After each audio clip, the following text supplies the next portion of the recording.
Donc,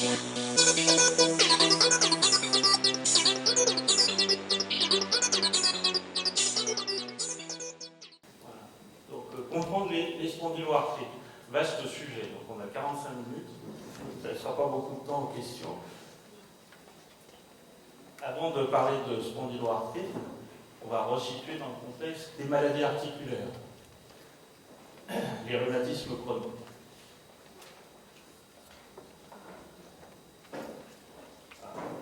Ça passe un peu, pas de façon très maîtrisée.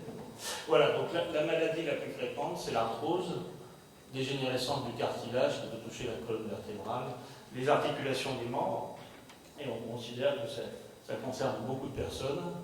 On oppose l'arthrose, nous, rhumatologues, au rhumatisme inflammatoire, et donc c'est l'objet de ce salon aujourd'hui, avec en termes de fréquence dans la population, 3 principales pathologies, dont une qui est un petit peu en chevauchement entre les autres. Donc vous connaissez bien la polyarthrite rhumatoïde, qui est la plus fréquente, les spondylarthrites, qui est la deuxième plus fréquente, on va y revenir dans un instant, et entre les deux, un petit peu le rhumatisme psoriasique. Mis bout à bout, ces pathologies, ça représente probablement plusieurs centaines de milliers de patients en France, et c'est les maladies inflammatoires chroniques les plus fréquentes. J'essaye de faire passer les diapos, mais ça n'a pas l'air de marcher super bien. Voilà. Caractéristiques, donc on va s'intéresser aux spondyloarthrites, et tout d'abord les caractéristiques un petit peu générales avant de rentrer dans les détails. Donc, en plus, je n'arrive pas à voir du tout. Ah si, c'est là. Donc, vous connaissez tous peut-être le nom de la spondylarthrite ankylosante, on y reviendra dans quelques instants. C'est une variété qui est en fait la variété la plus fréquente finalement parmi ces spondyloarthrites. Une autre caractéristique de ces maladies, c'est qu'elles ne touchent pas que les articulations, et on a chez un certain nombre de patients d'autres manifestations inflammatoires de l'œil, les uvites antérieures aiguës, de la peau, le psoriasis, et les maladies inflammatoires d'intestin, donc que ce soit des maladies de Crohn ou des rectocolites hémorragiques.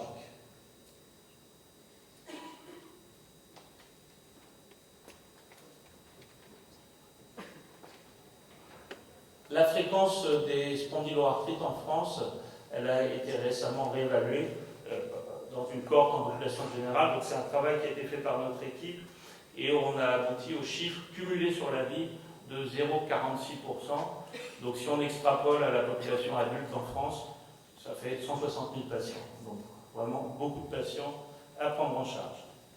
On ne sait pas énormément de choses sur ces maladies, on y reviendra dans un petit instant, mais ça fait 45 ans qu'on sait qu'il y a un facteur génétique particulier, le HLA-B27, qui prédispose à ces maladies, avec un risque, un facteur de risque de 40 par rapport à quelqu'un qui n'a pas le HLA-B27 de développer cette maladie.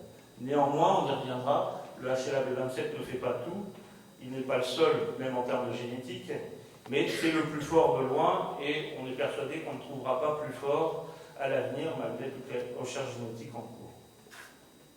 Alors, les caractéristiques très générales, il y a une légère prédominance masculine. On a longtemps cru, vous allez voir sur une diapositive juste après que c'est vraiment battu en brèche par les données récentes, on a longtemps cru que c'était une maladie à très forte prédominance masculine. En fait, c'est faux. Donc, aujourd'hui, on comptabilise peut-être 1,5 fois plus d'hommes que de femmes atteints de cette maladie. L'âge de début, qui l'oppose vraiment dans ce sens-là à d'autres maladies inflammatoires, comme notamment la polyarthrite rhumatoïde, c'est un début jeune, en moyenne entre 20 et 30 ans. Et il est très rare que les premiers symptômes se développent après l'âge de 40 ans. Le caractère familial, là aussi, ça différencie des autres pathologies comme la polyarthrite rhumatoïde. Et il est très fréquent qu'il y ait plusieurs cas dans la même famille. Et puis, le rôle possible de l'environnement. Donc, il y a une situation qui est relativement rare où la maladie va être déclenchée par une infection bactérienne, par exemple.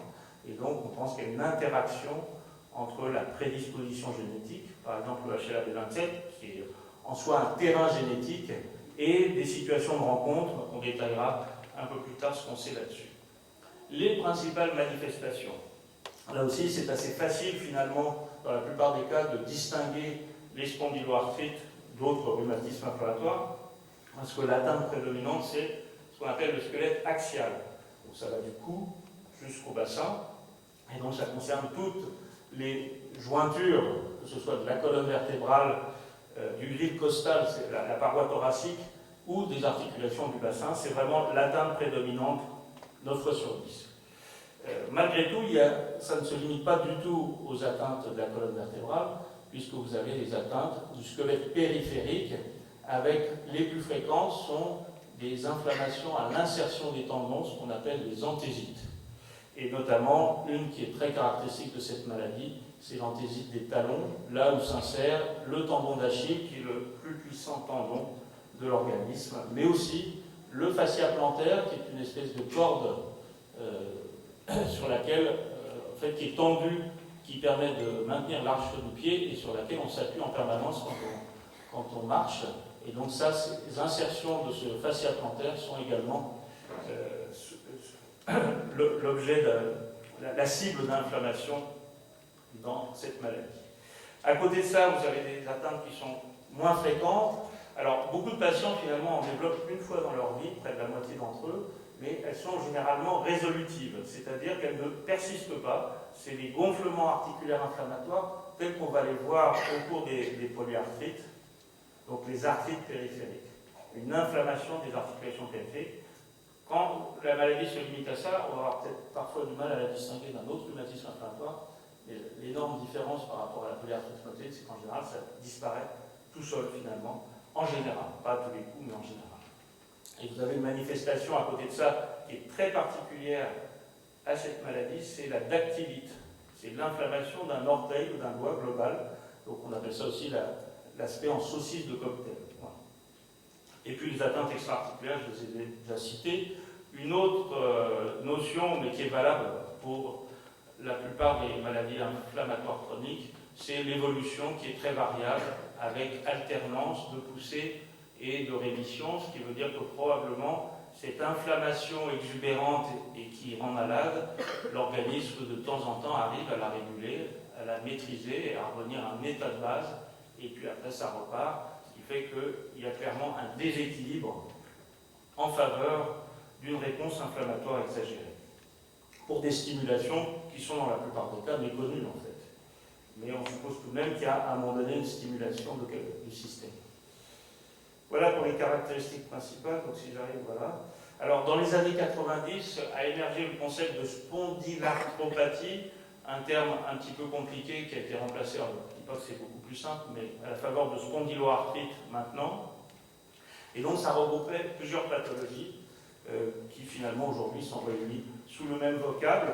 Donc la pathologie la mieux définie, on verra dans un instant pourquoi, la spondylarthrite ankylosante, les formes associées au psoriasis ou aux maladies inflammatoires de l'intestin, les arthrites réactionnelles, j'en ai déjà parlé, c'est une situation rare, c'est 2% des cas uniquement. C'est le développement de ces inflammations de type spondyloarthrite à l'occasion d'une infection qui déclenche le système. Et puis les formes indifférenciées. Alors indifférenciées, donc il n'y a pas, c'est-à-dire qu'on ne les classe pas dans une autre case en fait. C'est ça, c'est les mêmes manifestations, mais il n'y a pas les critères pour les classer dans les autres cases et on va voir quels sont ces critères. L'âge de début, donc là vous avez la courbe d'âge de début, vous voyez, ça c'est des études qu'on a fait dans des familles de spondylarthrite, et vous voyez deux choses. À gauche, vous voyez le pic de fréquence entre 20 et 30 ans, et puis à droite, vous voyez que la plupart des patients, 90% des patients, ont débuté leur maladie avant l'âge de 40 ans. Et ça, c'est ce qui vous illustre la différence entre les sexes de fréquence de la maladie à l'heure actuelle. Donc ça, c'est des données émanant des patients qui ont les formes les plus sévères, on va dire, puisqu'ils sont en ALD, ils sont pris en charge en affection de longue durée. Donc ça date de 2012, c'est presque 1/100 de l'assurance maladie en France. Et vous voyez les courbes de prévalence, donc la fréquence dans la population considérée en fonction de l'âge. Ce qui est assez frappant, c'est que jusqu'à l'âge de 45 ans, les courbes hommes-femmes sont complètement collées l'une à l'autre. Alors, pour les patients qui ont plus que 45-50 ans, il y a un décrochage de la fréquence chez les femmes. Donc, deux hypothèses. Soit Dans cette population plus âgée, il y a eu une méconnaissance du diagnostic chez la femme, soit il y a un facteur d'environnement qui a modifié les choses et qu'on n'a pas identifié jusqu'à présent et qui s'est produit dans les années 1960. Voilà. C'est les deux hypothèses possibles. Aujourd'hui, on n'est pas capable de les départager. Mais sachez donc que pour la population la plus jeune, moins de 50 ans, la fréquence homme-femme est équivalente. Même si dans nos études à nous, on a plus de femmes souvent que d'hommes. Je pense que ça, c'est un biais complètement. Alors, je parle de ces critères de spondylarthropathie au moment en 1990 où les spondylarthropathies ont été identifiées comme un groupe. À l'époque, on parlait d'un groupe de maladies plus que d'une maladie. Je n'aurai pas trop le temps d'entrer dans les détails, mais aujourd'hui, vraiment, on peut penser que ce sont les différentes facettes d'une même maladie. Notre équipe l'a démontré par différentes approches. Donc, on doit au professeur Amor en France, qui était à Cochin, chef de service à Cochin, d'avoir produit ces critères de classification qui permettent finalement de reconnaître les patients, quelle que soit la manière dont ils se présentent, en fait. Et chacun des symptômes pris isolément permet difficilement d'arriver au diagnostic. Par contre, c'est leur regroupement qui fait qu'on va penser à cette maladie, qu'on va la reconnaître. Parce que la plupart des symptômes, finalement, pourraient être dus à tout un tas d'autres causes. C'est leur regroupement qui fait qu'on va identifier cette maladie. Et donc, ils sont importants à connaître, alors surtout pour les médecins, mais j'ai constaté quand même depuis beaucoup d'années que les patients eux-mêmes, grâce à la diffusion de l'information par Internet notamment, donc ça date du début des années 2000, vont au rhumatologue et vont vers leur médecin en disant « Écoutez, moi je pense que j'ai cette maladie parce que je me suis reconnu dans ce que j'ai vu sur Internet. » Ça, ça a été un progrès considérable. Le vrai problème, c'est la banalité apparente de chaque symptôme pris isolément. Donc il faut arriver à les regrouper pour se rendre compte. Alors quels sont ces symptômes ? C'est, on l'a dit, une inflammation de la colonne vertébrale, donc ça fait mal. C'est la raideur et la douleur dans le dos. L'inflammation des articulations du bassin, en particulier sacro-iliaques, on y reviendra. Et donc ça fait mal dans les fesses, ça donne une sciatique. La sciatique typiquement à bascule, tantôt à droite, tantôt à gauche. La douleur de talon, dont on a déjà parlé. Alors parfois une arthrite, type polyarthrite rhumatoïde, mais un peu différente quand même. La polyarthrite rhumatoïde, c'est toutes les articulations des deux côtés, surtout les mains, les poignets, les pieds. La spondylarthrite, c'est plutôt les grosses articulations, les genoux, les chevilles. Alors ça, c'est un petit peu pour les rhumatologues, en plus peut-être que pour vous, cette différence. Et souvent, c'est 2-3 articulations, ce qu'on appelle une oligoarthrite, plutôt qu'un groupe important d'articulations. Et c'est tantôt à droite, tantôt à gauche, c'est pas très symétrique. Donc ça différencie bien les deux pathologies. L'uvéite, qui est l'inflammation de l'œil, dont je parlais, très caractéristique de cette maladie. Quand il y a une uvéite, ça va souvent permettre de franchir le pas et de dire « Ah oui, c'est peut-être une spondylarthrite ». Chez quelqu'un, par exemple, qui a mal dans le dos, et le mal de dos, c'est tellement banal qu'on différencie moins bien. Voilà. Donc après, il y a les manifestations inflammatoires intestinales, etc. Je ne vais pas développer plus. Et puis, l'examen clé pendant des années, mais qui le reste, c'est l'atteinte la plus spécifique, c'est-à-dire qu'on ne rencontre pas dans d'autres pathologies, et aussi, finalement, la plus fréquente, l'atteinte du bassin des sacro-iliaques. Et ce qui emporte la conviction, c'est quand on a un examen objectif, pas juste la plainte du patient, et qu'elle montre ce qu'on appelle la sacroïlite radiologique. Mais on verra les problèmes que ça pose aussi. Le HLA-B27, ce gène, alors on entend souvent le gène de la maladie, en fait non, on verra pourquoi, mais ce gène, c'est vrai, il multiplie par 40 le risque de développer la maladie, et donc quand il est présent, ça va ajouter à la conviction. Et puis une donnée qu'il ne faut pas négliger, et on verra un exemple tout à l'heure, c'est ce qu'on appelle la réponse aux anti-inflammatoires non stéroïdiens. Dans la pathologie lombaire commune, qui est la plus fréquente, due à de l'arthrose de la colonne vertébrale, eh bien les anti-inflammatoires non stéroïdiens, ça marche mal ou peu. Dans la spondylarthrite, 70% des patients, alors pas tous, 70%, ont une bonne amélioration de leurs symptômes après prise d'anti-inflammatoires, et souvent, même quand le diagnostic n'est pas encore fait, ils ont pris l'habitude de prendre des anti-inflammatoires parce qu'ils savent que ça les soulage. Donc ça, c'est un argument aussi pour le diagnostic. Voilà, donc cette évolution clinique que l'on peut craindre, c'est la déformation penchée en avant chez ce patient donc, historique. Donc ça, c'est le Collège américain de rhumatologie qui a fabriqué cette diapositive, qui vous montre l'évolution d'un patient entre 1947 et 1972, où du fait de sa maladie, il va se pencher de plus en plus en avant, avoir une atteinte des hanches, les genoux, tout ça est fléchi, et puis il va se redresser un peu à la fin parce qu'on l'opère, on lui a mis une prothèse de hanche. Il faut savoir que cette évolution, de nos jours, elle est devenue franchement exceptionnelle. Et je dirais que le problème aujourd'hui, il y a quelques patients qui peuvent avoir ce type d'évolution, mais c'est devenu tellement rare que c'est plus le problème principal sur le plan médical. Le vrai problème aujourd'hui, c'est plutôt l'identification de la maladie, parce que justement, elle ne déforme pas. Et donc, j'avais envie de dire, les patients, ils sont comme vous et moi. Vous voyez ce que je veux dire? On ne voit pas dans cette assemblée qu'il n'y a peut-être que des spondylarthrites.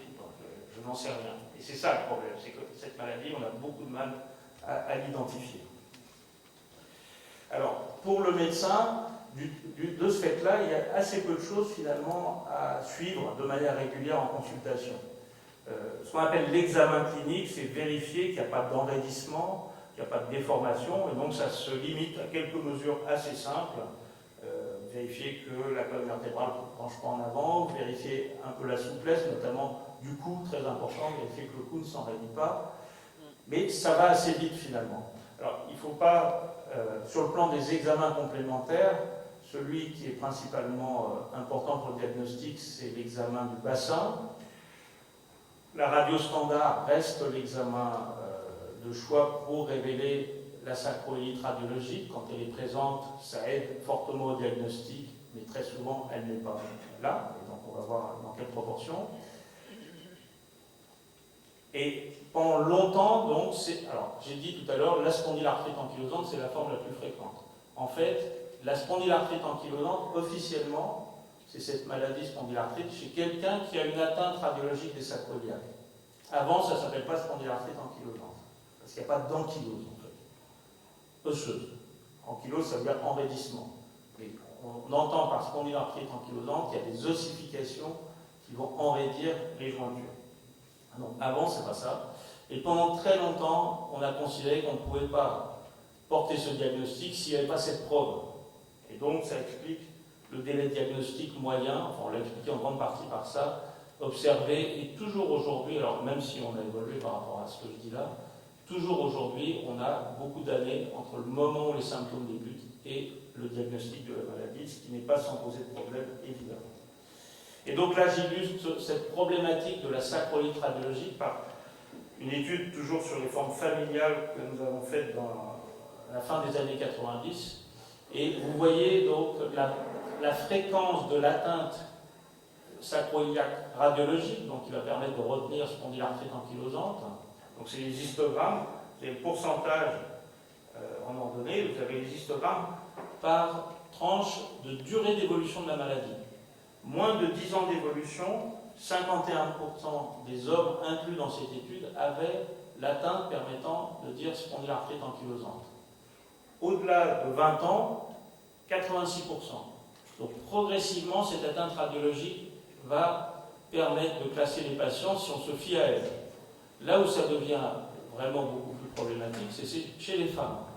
Avant 10 ans, 25% seulement, et après ça plafonne à 2 tiers des femmes. Ça veut dire un tiers d'entre elles, même après, au-delà de 20 ans d'évolution, n'ont pas cette atteinte radiologique des sacroiliacs. Donc si on l'attend, on ne fera jamais le diagnostic. Mais ça, important tout de même, pas toujours facile à faire entendre. Je crois qu'aujourd'hui, la plupart des rhumatologues sont d'accord avec cette idée, mais ça a été long à arriver finalement. Alors, radiologiquement, on peut aussi s'intéresser à la colonne vertébrale. On recherche ce qu'on appelle les syndesmophies, des soudures par ossification entre vertèbres. Mais je vous l'ai dit, aujourd'hui, c'est quelque chose qui est devenu beaucoup plus rare. Et donc, la plupart des patients n'ont pas cette évolution. Malgré tout, il faut rester vigilant par rapport à ça. Donc, qui enraidit la colonne vertébrale après avoir enraidi le bassin. Alors, on s'est rendu compte que le scanner permettait de faciliter le diagnostic chez un certain nombre de patients. Le scanner des sacroiliacs, parce qu'on visualise mieux les remaniements. En fait, le problème de la radio des sacroiliacs, du bassin, c'est qu'il y a beaucoup de superpositions et difficile à interpréter. Quand on fait un scanner, on fait des coupes radiologique et on voit beaucoup mieux. Néanmoins, on considère toujours aujourd'hui qu'il y a une irradiation liée au scanner qui fait qu'on ne prescrit pas un scanner en première intention. Il y a une évolution des techniques scannographiques qui font qu'aujourd'hui, avec des scanners à faible irradiation, ça paraîtrait jouable de remplacer finalement la radio standard par le scanner. Là, je vais passer là-dessus.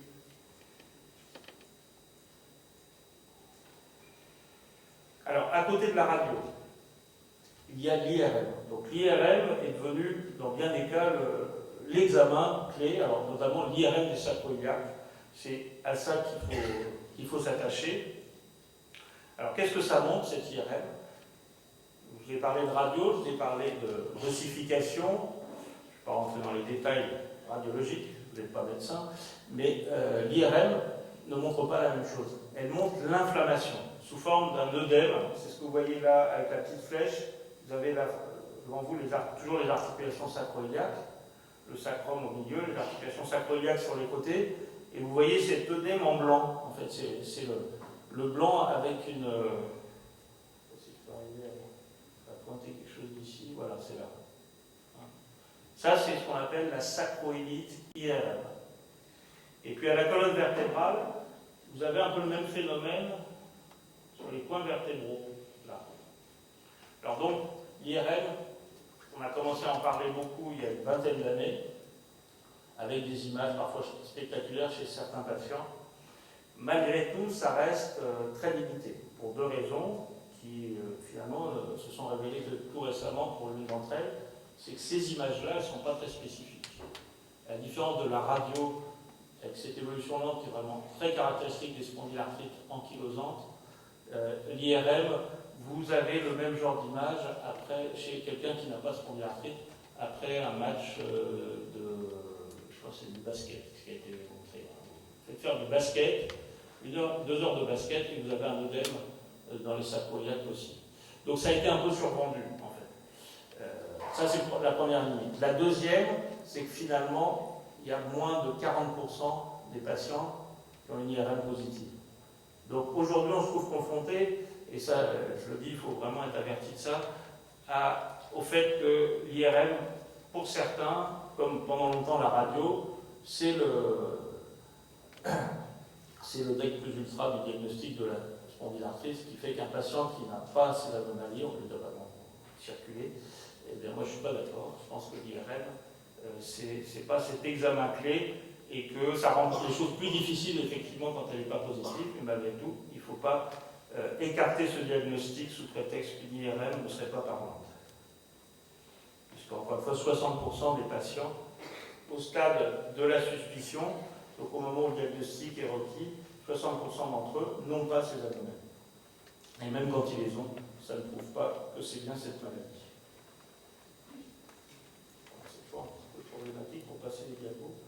Allez, merci.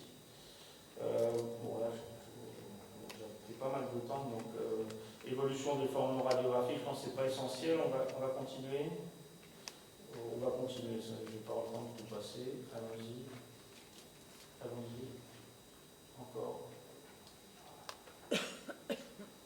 Voilà, les atteintes périphériques, j'en ai parlé. La dactylite à droite, l'entrée en souci de cocktail, les gonflements articulaires. Allons-y, diapositive. L'atteinte du talon, donc je l'ai décrit tout à l'heure, l'insertion du tendon d'Achille sur le talon, c'est là où se produit l'inflammation. À gauche, vous avez une image avec un gonflement inflammatoire rouge. En fait, c'est très rare de voir ça. Alors, en général, c'est douloureux, mais à l'examen, on ne voit pas grand-chose. Diapositive. Donc ça illustre sur un schéma anatomique le siège de l'inflammation de ce talon. À l'insertion du fascia plantaire, vous voyez cette corde tendue en travers de la voûte plantaire sur laquelle, quand on marche, on s'appuie fortement, le poids du corps. Et puis, en arrière, le tendon d'Achille qui lui aussi est soumis à des fortes pressions. Donc ce que je ne vais pas avoir le temps de développer ici, mais il y a beaucoup de recherches actuellement sur les facteurs mécaniques. Donc il y a probablement des facteurs mécaniques, un stress mécanique qui provoque l'inflammation. Et le problème dans cette maladie, c'est que ça prend des proportions au point de rendre malade en fait. Mais tout le monde peut faire une petite inflammation liée à une surcharge. Là, le problème, c'est que le stress mécanique, plutôt l'inflammation qui en résulte est hors de proportion par rapport au stress qu'il a déclenché. Diapositive. Alors il y a un autre examen, donc on a vu la radio, le scanner, l'IRM, l'échographie des insertions des tendons dans l'os. Donc ça c'est un petit peu une particularité de notre service, du professeur D'Agostino qui travaille avec moi à l'hôpital Ambroise Paré, d'avoir montré, il y a maintenant une vingtaine d'années, que dans les spondylarthrites, on pouvait voir une inflammation des anthèses avec une échographie qui est faite par un examinateur très entraîné, c'est un examen délicat, qui est spécifique de la maladie. Quand vous avez cet aspect d'inflammation des tendons, c'est très spécifique de la maladie. Voilà, donc je vais passer là-dessus assez vite. Là aussi. Oui, donc ça, juste pour situer ces anthèses par rapport à ce qu'on pense aujourd'hui, là encore de la pathologie, ce n'est pas des choses complètement prouvées, mais il y a l'idée par rapport aux polyarthrites, que les spondylarthrites, c'est plutôt ce qu'on appellerait une polyanthésiopathie inflammatoire. Donc anthèse, c'est l'insertion des tendons, et donc cette maladie serait liée à l'inflammation des insertions des tendons un peu partout, là où il y a des tendons, il y en a partout. Et donc ça concerne aussi bien du coup l'atteinte périphérique, c'est-à-dire des articulations des membres, que l'atteinte de la colonne vertébrale du bassin. Parce que là aussi vous avez des ligaments et des tendons qui sont puissants et qui sont au siège de l'inflammation. Et ça expliquerait par contiguïté si l'inflammation plus violente qu'on voit parfois en cas de véritable arthrite, gonflement de l'articulation, ou d'activite, gonflement du clos de l'orteil. Voilà, l'UVI, le psoriasis, etc. Un point important à retenir, dans des populations, donc il y a plusieurs études faites dans des populations de patients consultants pour des lombalgies, c'est-à-dire des douleurs de la colonne vertébrale, population jeune de moins de 40 ans, qui se sont intéressés à savoir finalement, chez ces patients-là, parce que le mal de dos, vous savez, c'est relativement banal, avant 40 ans, quelle est la proportion de patients souffrant d'une spondylarthrite qui vont consulter pour des lombalgies chroniques. Chronique, ça veut dire durant depuis au moins 2 mois. Et bien, la réponse dans la plupart de ces études, c'est environ un tiers. Donc un tiers des patients qui se plaignent de douleurs chroniques de la colonne vertébrale sont en réalité des spondylarthrites. Et quels sont les critères qui permettent devant ces lombalgies, donc encore une fois un sujet qui paraît relativement banal, avant 40 ans ou 45 ans, d'orienter le plus vers les spondylarthrites. C'est l'âge de début. Plus l'âge de début est jeune, plus il faut y penser. C'est les réveils la nuit. Donc ça, c'est vraiment, il faut s'en souvenir, vraiment, la lombalgie commune, l'arthrose, ça me fait habituellement pas mal la nuit. Quand on se repose, on va mieux. Dans la spondylarthrite, c'est exactement l'inverse. On s'endort, ça va pas trop mal, et on va se réveiller en milieu de nuit au petit matin avec des douleurs. C'est ça qu'on appelle les douleurs inflammatoires. Le fait d'avoir des douleurs des fesses à bascule, changeant de côté, est un argument fort. L'amélioration par les anti-inflammatoires non stéroïdiens, j'en ai déjà parlé. Et autre élément qui est très évocateur, c'est que là encore, s'opposant aux lombalgies mécaniques communes, sur le moment, plus on bouge, mieux on va. Alors que dans la lombalgie commune, plus on bouge, plus on en fait, moins on va bien. Par contre, on le paye souvent le lendemain, même quand on a une spondylarthrite. Et inversement, le repos est mal supporté. Voilà, on va passer là-dessus. Alors, parlons un petit peu de causes, pour se commencer. Deux choses qui sont toujours en cours d'exploration. La génétique. Donc là, on sait qu'il y a une composante génétique forte. Ça, c'est des études de concordance chez les jumeaux qui nous le disent, les jumeaux qui sont génétiquement identiques, 60% de concordance, c'est-à-dire s'il y a un premier jumeau qui est atteint, on va interroger le deuxième jumeau, on va l'examiner et on va le trouver atteint dans 60% des cas. Et des modélisations mathématiques à partir de données d'épidémiologie génétique ont permis de dire que 90% de la prédisposition à la maladie serait due à des facteurs génétiques, donc des facteurs héréditaires. Le rôle de l'environnement, il est moins bien connu, plus difficile à étudier, mais il y a 3 choses qu'on peut souligner. Aujourd'hui, on s'intéresse beaucoup à l'environnement microbien, notamment intestinal, ce qu'on appelle le microbiote intestinal. Et on a des situations, j'en ai déjà parlé, l'arthrite réactionnelle par exemple, où on sait que l'exposition à un agent bactérien, un microbe, que ce soit une infection génitale ou une infection digestive, va provoquer une poussée spondylarthrite. Donc il y a une interaction avec les microbes. On s'intéresse aujourd'hui aux microbes entre guillemets normaux qui sont présents dans l'intestin, le microbiote intestinal. Le tabagisme, donc on peut mettre une croix de plus dans spondylarthrite par rapport à toutes les pathologies que peut favoriser le tabagisme. C'est probablement pas la plus grave, mais on sait qu'il y a beaucoup d'études qui montrent que plus on fume, plus la maladie est sévère et plus la résistance au traitement est importante. Donc l'arrêt du tabac est vraiment essentiel, mais d'une façon générale. Et puis le stress. Donc ça, c'est un petit peu aussi une originalité de notre équipe d'avoir démontré dans 2 études, grâce à la participation de nombreux patients, que lorsqu'il y avait des événements stressants dans la vie, eh bien, il y avait une aggravation, il y avait une poussée de spondylarthrite qui était possible. La génétique, donc le HLA-B27 taille la part du lion, mais malgré tout, on estime que les 2/3 des facteurs génétiques responsables de cette maladie sont encore à découvrir. Donc HLA-B27, c'est pas tout. Et donc ça débouche sur cette question, quel est l'intérêt de rechercher le HLA-B27 dans les spondylarthrites? Avec 2 niveaux de réponse, résultat positif ou résultat négatif, que faut-il en penser? Résultat positif, c'est pas le gène de la spondylarthrite, ça suffit absolument pas au diagnostic. Je vais vous donner un chiffre tout simple, seuls 5% des porteurs du HLA-B27 dans la population développeront un jour une spondylarthrite. 95% n'en auront jamais. Donc il ne suffit pas d'avoir le HLA-B27 pour dire spondylarthrite. Ça n'a aucune valeur de dépistage. Inversement, résultat négatif. Vous n'avez pas le HLA-B27, vous n'avez pas cette maladie, eh bien non. 30% des patients n'ont pas le HLA-B27. Donc ça, c'est vraiment important de s'en souvenir. Voilà, donc l'intérêt du HLA-B27. Oui, ça, je ne vais peut-être pas en parler parce que je voudrais parler surtout de la prise en charge maintenant. Donc avec 2 aspects. Le diagnostic est quand même une étape importante parce que sans diagnostic, c'est toujours mal à l'aise pour conduire les traitements. On sait qu'il y a un délai important qui reste de plusieurs années.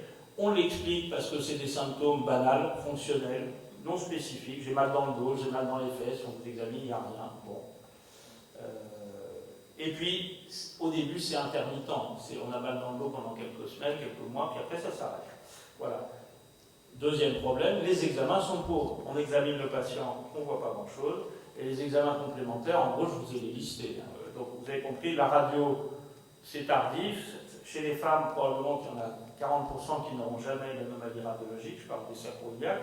Mais les sacroiliaques, c'est les plus fréquentes. Donc, le rachis, la colonne vertébrale, c'est encore moins. Je vais parler de l'IRM. L'échographie des anthèses, très bien, mais hyper spécialisée et pas toujours positive. Il reste, vous allez dire, la biologie, les examens complémentaires en médecine, c'est l'imagerie, la biologie. La biologie, on a le B27. Et vous avez vu les limites. C'est intéressant, c'est sûr, c'est un plus, mais 30% des patients ne l'ont pas. Voilà. Et à côté de ça, vous avez l'inflammation dans le sang. Alors là, je voudrais aussi dire un point important. J'ai déjà vu dire par certains, la vitesse de sédimentation est normale, la CRP est normale. Donc, ça ne peut pas être ça. Faux. 50% des patients n'ont jamais d'élévation de la vitesse de sédimentation de la CRP. Donc c'est là où je veux dire c'est un peu déprimant finalement. Comment on fait le diagnostic? C'est la clinique, c'est vraiment ce que les patients décrivent. Et c'est difficile, je le reconnais. Surtout qu'on n'a pas toujours la preuve de ce qu'on pense. On se dit, ah bah oui, ça doit être une spondylarthrite, mais vous allez souvent entendre d'autres termes, ah bah non, ça doit être une fibromyalgie, etc. Alors comment on fait pour faire le tri finalement, pour essayer alors, on peut se tromper, puisque personne ne peut nous en vouloir, puisque finalement, vous l'avez compris, il n'y a pas, dans beaucoup de cas, il n'y a pas un examen, un marqueur qui vous dit, ah bah oui, c'est bien ça. Eh bien, ça n'empêche pas quand même de tenter les traitements. Et c'est là, souvent, ce qui va permettre de résoudre le problème. C'est-à-dire qu'on va tenter des traitements, et si on ne s'est pas trompé, avec un peu de chance, le patient va répondre. Dans ce cas, ça va conforter le raisonnement. Donc on commence par les anti-inflammatoires non stéroïdiens. 70% des patients ont une amélioration de leur douleur avec les anti-inflammatoires. Donc 2 avantages. Premièrement, déjà le patient va mieux. Deuxièmement, ça nous dit, bah oui, probablement pas de fibromyalgie, parce que la fibromyalgie, normalement, ça ne doit pas répondre aux anti-inflammatoires. Donc, c'est maladie inflammatoire. Voilà. On essaye parfois les corticoïdes. Donc, les anti-inflammatoires, il y a les non-stéroïdiens, c'est justement les non-corticoïdes, et puis il y a les corticoïdes. Mais les corticoïdes, on s'en méfie parce que ça peut. Souvent, il y en a qui se méfient des non-stéroïdiens, mais vraiment, franchement, en termes de facteurs de risque pour la santé, à terme, c'est plutôt les corticoïdes dont il faut se méfier. D'autant que la plupart des patients qui ont des spondylarthrite ne répondent pas très bien aux corticoïdes. Il vaut mieux privilégier les non-stéroïdiens. Mais chez certains, ça va être les corticoïdes. Alors, par voie générale, quand on infiltre la zone inflammatoire, les corticoïdes, ça marche mieux. Et puis, assez vite, on va se tourner vers des traitements de fond. Donc là, le pas est un peu plus difficile à franchir si on n'a pas la preuve. Mais si on a la conviction, en milieu hospitalier uniquement, ça faut savoir, c'est des médicaments à initiation hospitalière, j'ai envie de dire, chez les spécialistes, parce que ce n'est pas des décisions à prendre à la légère si vous n'avez pas la certitude, eh bien on va se tourner vers ces traitements de fond. Avec aujourd'hui 2 types de traitements principalement, les anti-TNF depuis 20 ans, début des anti-TNF c'est 98, premier patient spondylarthrite traité en France 99, et donc on arrive à 20 ans. On en a une très très grosse expérience, des médicaments globalement bien supportés, pas efficaces chez tout le monde, mais quand même qui valent le coup parce qu'avant on ne les avait pas et c'était beaucoup plus compliqué. Et puis beaucoup plus récemment, l'anti-interleukine 17, il va y en avoir 2 prochainement, donc c'est une nouvelle classe d'anticorps bloquant des molécules, des traitements très ciblés, coûteux, surtout les anti-TF au début, maintenant les prix ont quand même pas mal baissé. Voilà. Donc ça, pour les traitements, ben, en fait, ça se limite globalement. Donc ce qui est vraiment efficace et utile à ça. Après, chez certains patients, on essaie d'autres choses, mais globalement, c'est ça le schéma thérapeutique médicamenteux. Ne pas oublier les traitements non médicamenteux sous forme de kinésithérapie, extrêmement utile, à condition que l'inflammation soit maîtrisée. Le problème de la kinésithérapie, ce qui va être le plus efficace, c'est les étirements, les assouplissements, mais il faut que l'inflammation soit maîtrisée. Donc une bonne stratégie, c'est d'abord, on traite bien l'inflammation, et on n'hésite pas à le faire. On ne prend pas un comprimé d'anti-inflammatoire, puis on arrête, parce qu'on dit, oh là là, ça va pas aller. Non, parce que sinon la maladie, elle est toujours là. Et vous n'allez pas pouvoir bouger, faire de la rééducation si l'inflammation n'est pas maîtrisée.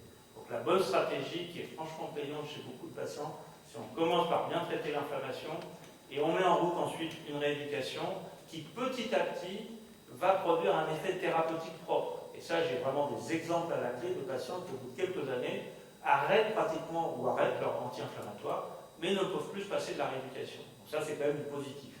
On peut, dans des formes pas très sévères, se traiter finalement uniquement avec la rééducation. Le suivi. Donc je vous ai dit déjà certaines choses. L'examen clinique, on n'en attend pas grand-chose. Il y a quelques mesures de base qu'il faut faire régulièrement pas passer à côté de quelque chose, pour vérifier qu'il n'y a pas d'enraidissement, d'assouplissement. Mais finalement, l'examen clinique dans cette maladie, il est très pauvre. La pression artérielle pour vérifier que les anti-inflammatoires ne provoquent pas d'hypertension. Mais il y a un truc essentiel, c'est d'interroger le patient. Et pas de l'interroger en disant est-ce que vous allez bien ou pas. Parce que là, moi, mon expérience dans cette maladie, c'est qu'en général, on ne dit pas tout. Bon, alors on fait remplir l'indice BASDAI. On devrait. Moi, j'ai commencé systématiquement en 2004 et ça a vraiment changé ma pratique. Donc, c'est 6 questions que vous devez remplir, ça prend 3 minutes, et qui résument la maladie. Donc, c'est succinct, certes, mais c'est facile, et si on ne le fait pas, franchement, on manque de repères, parce qu'il y a souvent une grosse discordance entre ce que pense le médecin en fonction de ce qu'il voit de son patient, de ce que le patient lui dit, et du résultat du BASDAI. Et la différence, elle est en faveur d'une plus grande gravité des choses et retentissement des choses qu'on le pense si on ne fait pas cet indice. Donc moi j'insiste beaucoup pour remplir son BASDAI. Vous, patients, alors on parle beaucoup aujourd'hui les patients veulent être acteurs de leur maladie. Donc nous on a développé avec une association de patients, avec un développeur, un site internet qui s'appelle SpondiPlus, qui permet de faire son BASDAI soi-même et d'avoir des courbes de BASDAI. Je vous encourage à utiliser ce système-là, parce que vous allez montrer votre BASDAI. Si vous le faites toutes les semaines, ça vous prend 3 minutes, il y a une application smartphone. Vous allez montrer l'évolution de votre maladie, non pas sur la semaine passée, et puis pour le rhumatologue qui ne vous fait pas faire BASDAI sur rien du tout, mais sur l'année, voire plus. Et ça change vraiment la vision qu'on peut avoir des choses. Donc soyez vraiment acteur de votre maladie. Il y a des outils pour le faire. Emparez-vous de ces outils. Et le BASDAI, c'est vraiment l'outil de base. Alors, les questions, pour ceux qui ne connaissent pas, c'est la fatigue. Donc la fatigue, c'est la question numéro 1. Fatigue générale. Difficile de savoir si elle est due à la spondylarthrite ou pas, mais c'est tourné comme ça. Et ensuite, vous avez les douleurs, donc qui sont classées en douleur axiale, colonne vertébrale, bassin, douleur des articulations périphériques, douleur au point de pression, ça correspond aux fameuses anthésites, et dérouillage le matin, est-ce qu'il est important, combien de temps il dure. Il y a une moyenne à faire, et on obtient un résultat entre 0 et 100, ou 0 et 10, peu importe. Comment on analyse l'échelle. Moi, je trouve qu'en 0 et 100, c'est plus précis. Et donc, on estime globalement, moi j'estime qu'en dessous de 25, le patient va pas mal. Voilà, en dessous de 25. Au-delà de 40, il va sûrement pas bien du tout. Et entre les deux, ça se discute selon les cas. Voilà. Mais il faut faire ce BASDAI, il faut avoir cette information pour pouvoir suivre notamment l'efficacité des traitements. Donc là, vous avez un exemple, je suis en train de dépasser mon temps, je ne sais pas, j'ai encore 5 minutes.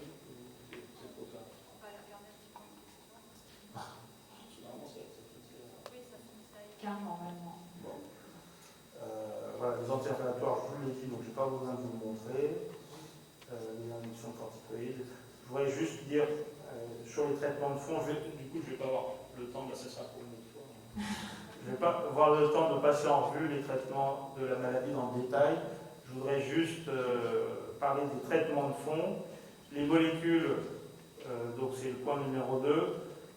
Beaucoup de molécules qu'on utilisait très largement avant l'arrivée des biothérapies anti-TNF et maintenant anti-L17 viennent de la polyarthrite rhumatoïde où elles donnent des résultats intéressants, que ce soit la salazopyrine, le nom de la molécule sulfasalazine, le méthotrexate, le leflunomide ou Araban. On a utilisé des traitements de l'ostéoporose, pas bidronate. Ça, c'est ce qu'on faisait avant 2000. Honnêtement, ça ne marche pas. Et je vous l'illustre avec cette diapositive qui montre le résultat des essais contrôlés pour la salazopyrine et le leflunomide ou Arabat dans la spondylarthrite contre placebo. Donc ça, c'est les deux diagrammes, les deux graphes de gauche, la salazopyrine d'abord, puis l'Arabat ensuite, pendant 6 mois. Vous voyez, c'est collé placebo et salazopyrine, donc ça ne marche pas dans cette maladie, il faut le dire. Il y a quelques patients répondeurs, donc globalement, à l'échelle de la population, ça ne marche pas. Le leflunomide, ça marche un peu sur les articulations périphériques. Et puis le méthotrexate. Donc méthotrexate, on n'a jamais été emballé, si bien qu'il n'y a aucune équipe universitaire qui s'est lancée dans une étude contre placebo. Mais vous avez une équipe à Berlin qui s'est dit, bon, avant de faire une étude contre placebo, on va le faire ce qu'on appelle en ouvert. C'est-à-dire qu'il n'y a pas de groupe contrôle, tout le monde prend le méthotrexate. Et vous avez l'évolution du BASDAI à droite, sous méthotrexate à une bonne dose, pendant 4 mois. Et vous voyez, c'est plat. Le BASDAI, il est à presque 6 au début et toujours à 6 à l'arrivée. Donc ces médicaments, on les a essayés. Franchement, c'est décevant. Donc on se tourne aujourd'hui très vite, même en première intention, vers les anti-TNF, qui sont arrivés sur le marché progressivement entre 2003 et 2013, qui se valent tous sur le papier. Après, l'intérêt, c'est qu'il y a des patients qui répondent à certains, pas à d'autres, etc. Mais ça, c'est l'avis des anti-TNF. Donc, à la différence de ce que vous avez vu comme méthotrexate, on a quand même entre 45 et 50% des patients qui ont une très bonne amélioration à JAS40 sous anti-TNF, quelle que soit la molécule. Maintenant, vous pouvez dire aussi, c'est que 50%. Mais voilà, donc c'est pas non plus des médicaments, le miracle existe rarement en médecine, donc c'est pas miraculeux. Mais chez certains patients, ça fait le job quand même. Donc voilà. Je voulais vous dire, je crois aujourd'hui, on va rester là parce que si on va avoir 2 minutes.